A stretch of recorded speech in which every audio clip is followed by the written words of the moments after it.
اور طاہر القادری نے عالمی فورمز پہ جا جا کے اپنی سپیچز اپنے لیکچرز کے ذریعے یہ ثابت کیا کہ اسلام دہشت گرد مذہب نہیں بلکہ تمام ادیان میں اسلام امن پسند اور دین امن کا نام اسلام۔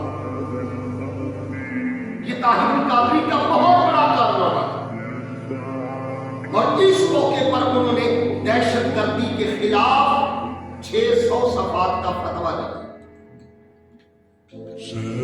جس کا کئی زبانوں میں ترجمہ ہو چکا ہے اور بعض یونیورسٹی میں ان کا لکھا ہوا فتویٰ نصاب کے طور پہ پڑھایا جاتا ہے۔ یہ ڈاکٹر محمد طاہر القادری کی خدمات ہے۔ پھر اگر ان کی خدمات اور فکر کا دائرہ کار دیکھا جائے انہوں نے یہ ثابت کیا ہے کہ تحقیق، علم اور عقل اور محبت جب یہ چاروں یکجا ہو جائے تو معاشرہ امن پسند بھی ہو جاتا ہے اور معاشرہ مستفی معاشرہ بن جاتا ہے۔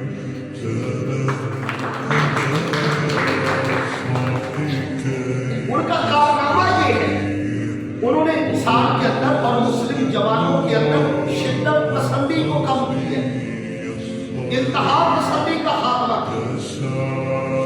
وہ دوسرے کو بولنے کی گنجائش رہتی ہے، انہوں نے جوانوں کو سوال کرنے کا حق دیا ہے۔ عام طور پہ کوئی بھی سیاسی رہنما یا مذہبی رہنما یہ بات گوارا نہیں کرتا کہ اس کے سامنے بیٹھے ہوئے لوگوں میں سے کھڑا ہو کے سوال کرے۔ اگر قوم کو سوال کرنے کی جرت دی ہے نا تو وہ ڈاکٹر محمد طاہر القادری کی ضرورت ہے۔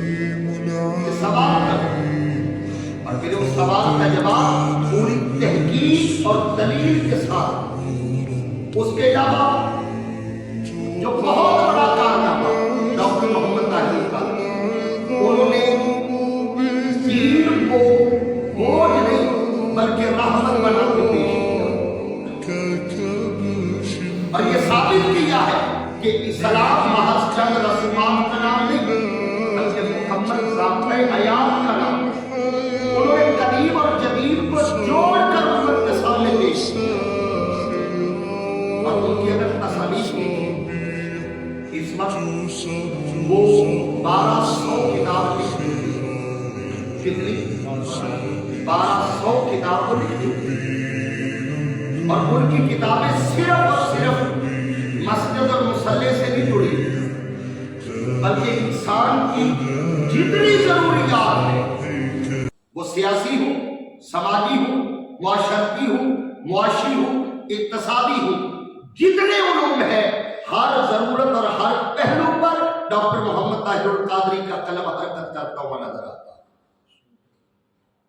آپ دیکھیں ان کی کتابوں، ان کے عنوانات کو دیکھیں، وہ انسان کی جسمانی طہارت کی بھی بات کرتے ہیں، اس کی باطنی طہارت کا بھی اہتمام کرتے ہیں۔ اور تصوف جیسا سبجیکٹ جسے چند صوفیوں کا مذہب سمجھا جاتا تھا، پیسہ بٹورنے کا ذریعہ کہا جاتا تھا، انہوں نے ثابت کیا ہے کہ تصوف یہ اسلام کے حسن کا نام ہے۔ پھر اگر دیکھیں